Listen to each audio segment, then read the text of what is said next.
Well, good morning, English 1 students.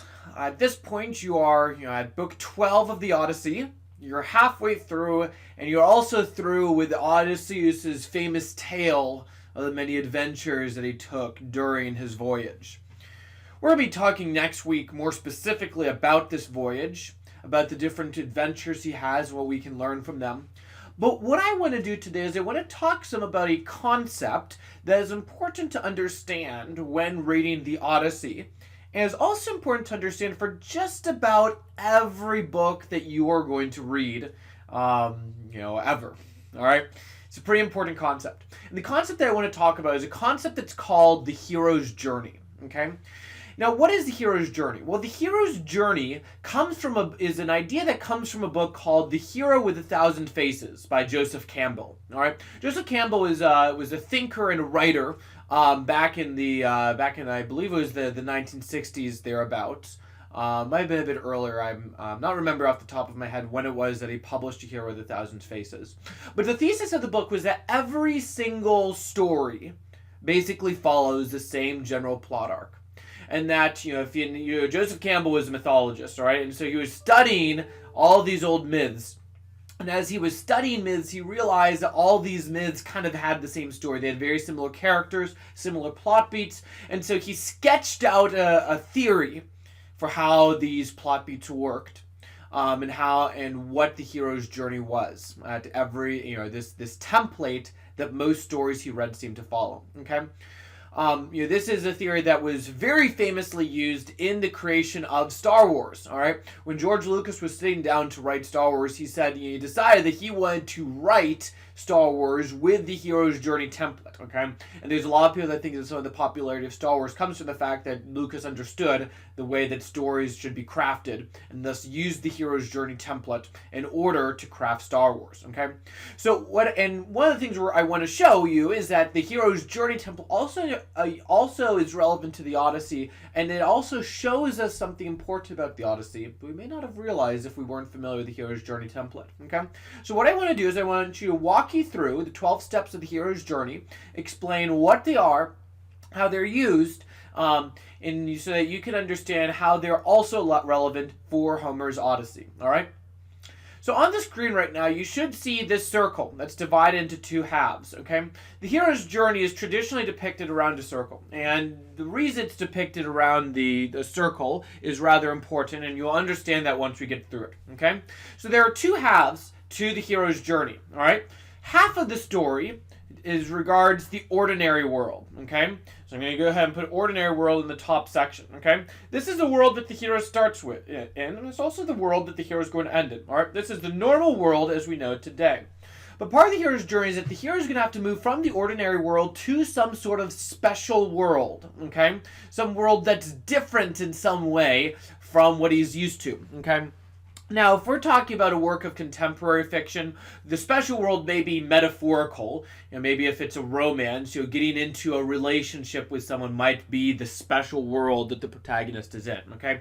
Traditionally, though, the special world is actually a special world, okay? This is the fairy world or the mythological world, of a normal everyday hero going out into this very different world that has magic, different tests, or something or the other that they have to go through, okay? In The Wizard of Oz, when Dorothy enters the land of Oz, she leaves from the ordinary world of Kansas to the special world of Oz, okay?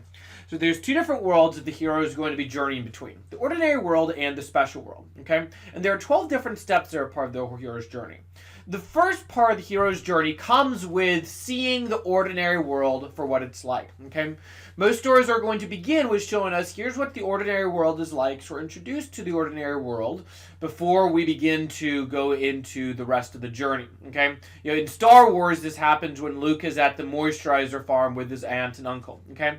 And often one of the things that's true about the ordinary world is there's a problem in the ordinary world. The ordinary world isn't good, it isn't perfect, it has problems, as we see with Luke when we realize that he doesn't really like his life as a farmer. He believes he was, he ought to be doing more, okay?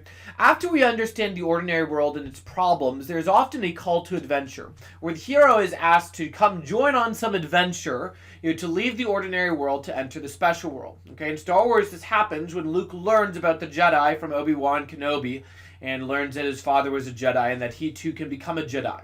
All right, so the hero is called to adventure, and often this adventure has to, is related to fixing the problem that's in the ordinary world. But there's a problem.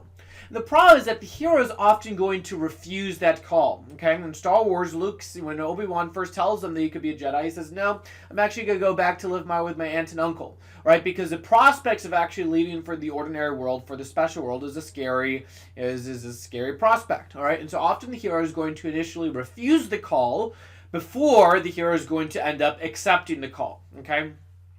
Often in the ordinary world, before the hero enters the special world, you will also get a mentor who shows up. In Star Wars, that's obviously Obi-Wan Kenobi, who's going to be guiding the hero from the ordinary world into the special world to learn those new rules, okay? And of course, though, the hero can't refuse the call forever. And so the fifth plot point then is what's called the crossing of the first threshold, when the protagonist actually, accepts a call and crosses from the ordinary world into the special world. Okay, I'd argue that this happens in Star Wars when Luke's aunt and uncle are killed, and he realizes that he can't return home anymore. He accepts a call and he leaves with Obi-Wan into Mos Eisley, okay? And that moment when they leave from the ordinary world of the farm into the special world that begins with the Mos Eisley casino, or the cantina, is where the first threshold happens, right? So the hero crosses from the ordinary world into the special world. Okay. One of the things that the hero realizes as he enters a special world, however, is that he has new rules that he needs to follow. All right, life doesn't work like it did in Kansas anymore, and he's going to have to learn who do you trust, who do you distrust. He's going to have to pass different tests as he learns the rules of the special world, okay? So in Star Wars, this happens at the Mos Eisley Cantina, as Luke begins to be introduced to the larger world. And it also happens when they're on the ship on the Millennium Falcon. To some extent, it also happens when they're on the Death Star as well. Although that also, as we'll see, also kind of bleeds into the next step, okay? This step of test, trials, and enemies is a time for the protagonist to learn more about, what the special world is, who inhabits the special world. He's tested, he passes the test, and he also learns who he should be trusting and who he should be fighting against, okay? However, as the hero is entering the special world, he's going to then go through a moment or a period of time where he has to begin to prepare himself for the reason they entered the special world. Okay, oftentimes the reason that the hero enters the special world is because he needs something from the special world. All right, for Luke, this is Leia. This is freeing Leia from the prison cell, and following through in the promise, because Leia is why he left the ordinary world in some ways, is to go in and rescue her, the only hope of the rebellion. Okay, and so this leads to what's often called the approach to the ordeal. Okay, there you're approaching the ordeal that they're going to have to go through. Okay, in Star Wars, I'd argue that this begins when the tractor beam pulls them into the Death Star and continues as they find the technological room and begin looking all throughout the Death Star. Obi-Wan to try and turn off the tractor beam, and Luke to find Leia and try to rescue her. Okay, and this will lead to the ordeal. Okay, and the ordeal happens here at the bottom of the special world. And what is the ordeal? Or the ordeal is something that the protagonist has to go through. That's their greatest test to see to see what they've learned and to see how they're going to be able to survive. Okay, it often involves the hero going up against his deepest, darkest fears and surviving. Okay, and sometimes there's going to be a metaphorical death for the hero in some way as they go through the ordeal. Okay, this is a moment where the hero has to face their fears if they want to get what they really need in order to succeed. Okay, how do we see this in Star Wars, where the ordeal happens when they free Leia and have to escape by jumping into the trash compactor. Okay, we have Luke having to it's not in Star Wars kind of plays this lightly. It's not quite Luke. Arguably it's not Luke facing his deepest, darkest fears here as it will be, say, in other stories or even some other movies in the Star Wars franchise. But there's certainly a moment of figurative, death here, when Luke is pulled under by the trash monster. And there's some time where the heroes wonder if he's actually survived or not. Okay. Either way, the ordeal is a moment where the hero has to face his fears. The hero has to go through this ordeal in order to succeed. Okay, and after the ordeal, the next step comes is the reward. All right, the hero has fought his fears. He's faced he's faced this danger, and as a result, he gets some reward for all of his efforts. Okay, in Star Wars, the reward is saving Leia and be able to escape with her. Okay, the problem, however, is that while the ordeal is beyond them, the story isn't over yet, and so the hero has to find their way back, and oftentimes the hero is pursued out of the special world back into the ordinary world by some force. Okay, in Star Wars, this is them fleeing the Death Star and trying to get back to the Rebel base. Okay, back in the ordinary world, though, there is often some kind of metaphorical resurrection for the hero, where the hero gains some kind of new life, either literally, or spiritually or metaphorically. Okay, in Star Wars, this happens when Luke finally uses the Force. Okay, when the Death Star follows them into the ordinary world, all seems lost, and so what's the only way that Luke can succeed? Well, he has to really tap into the Force. He has to trust the Force over the machine's abilities, in order to succeed. Okay. And this then leads to the last step, which is called the return with the elixir. Okay, the protagonist has gotten what he needs from the special world. He's returned to the ordinary world, but he's not returning to the ordinary world with everything that he had with in the same situation. He's returned with some elixir that's going to change the special world and it's going to make it better. All right, in Star Wars, Luke has returned with the Force. The Rebel Alliance is saved. He's back in the ordinary world in some way. Star Wars stretches this a bit. If Lucas was following the hero's journey model to a T, the story would really have to end with him returning back to Tatooine, with some renewed vision, and better abilities to do what he needs to do. But Star Wars decides to break it, so that he doesn't completely return to the same situation. He returns to the Rebel Alliance. Okay, you can also take all these steps and apply these to the Wizard of Oz. Okay, the Wizard of Oz follows a very similar journey. Dorothy begins in Kansas. She goes to the special world of Oz, faces the ordeal in the middle when she's going up against the wicked witch. And she ends up returning all the way back to Kansas. She's in the same place, but she's returned with the elixir of the knowledge that there's no place like home, and that home is actually very valuable. Okay, so this is the hero's journey. All right, and there are a lot of people who've gone through and shown how a lot of stories you can plot by this to show that these plot points exist in all of them. Okay, one of the things that I want you to realize is that where is the most important moment in the hero's journey? Well, it's the ordeal. And where is the ordeal? Well, it's actually in the middle. Okay, there's an important idea with the hero's journey that the most important moment of the story isn't necessarily the climax per se, but some moment that happens in the middle, of the work, where the hero has to face their darkest fears in order to succeed. Okay, now how can you see this in the Odyssey? Well, in some ways, the Odyssey is a bit hard to plot because Odysseus' journey actually begins before the Odyssey, right? The Odyssey begins in the middle of things. And so the ordinary world for Odysseus, I'd argue, happens at Ithaca, okay? That happens before the Trojan War when when Odysseus is with Penelope and Telemachus. And the call to adventure is the beginning of the Trojan War.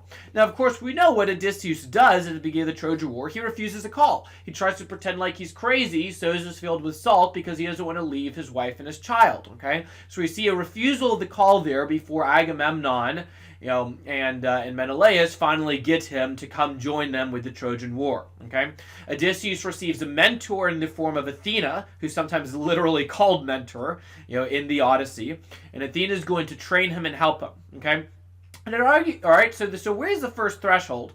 Well, I'd argue that the first threshold actually is a bit strange here in the tale of Odysseus, because the first threshold is actually the entire Trojan War. Okay, it represents a crossing of the first threshold, which is unusual for the first threshold to take 10 years to cross. But I'd argue that that's the first threshold because while Troy is a big deal for Odysseus, it's still like the normal world. It's a world that he's used to. It's a world of men fighting with men. Maybe throw some gods into the midst. But it's not really special until he begins on his adventures and begins to go through all these fantastical places you've been reading about for the last week. Okay? And so we see several tests, trials, and enemies. As they go find the land of the Lotus Eaters, they meet the Cyclops, they meet Aeolus, and so on and so forth. But one of the things that we're seeing in the Odyssey is that Odysseus has a problem. The problem they face in his adventures is that he can't find his way home. And so when he goes to Circe tells him that, look, if you want to get home, you're going to need to go to the underworld. You're going to need to go to the underworld. You're going to need to ask the blind prophet Tiresias, why all of this is taking place, okay? And so Odysseus has to travel to the underworld. He has to approach this ordeal of traveling up to the underworld, making his sacrifices to call up the dead. What we're going to see tomorrow in our live class session is that the underworld will represent this, or sorry, not tomorrow in our live section, next week when we have our live class section, we're going to be talking about Book 11 of the Odyssey and how that represents the ordeal for Odysseus that he has to go through, okay? And what reward, and we're going to have to look at what reward does Odysseus receive for his ordeal in the underworld, which happens in about the middle of the book where the ordeal is supposed to be, okay? Now, there's still several other steps ahead of us. We'll have to see the way back for Odysseus, Odysseus' metaphorical resurrection and the return with the elixir, and we'll be going over all of that over the coming weeks. What I hope, though, that you understand from this video is that the hero's journey is important. All right, it shows up in a lot of different stories, across time and space, and we can see this in the Odyssey as well. Okay, George Lucas realized the power of the hero's journey when he crafted Star Wars, because this is the way that stories are naturally designed. And Lucas understood that when you design stories in this way, you have a powerful way to be able to reach your readers or reach your viewers and tell a story that's quite engaging. Because at the end of the day, as Lucas realized, that's no moon. That is a spaceship.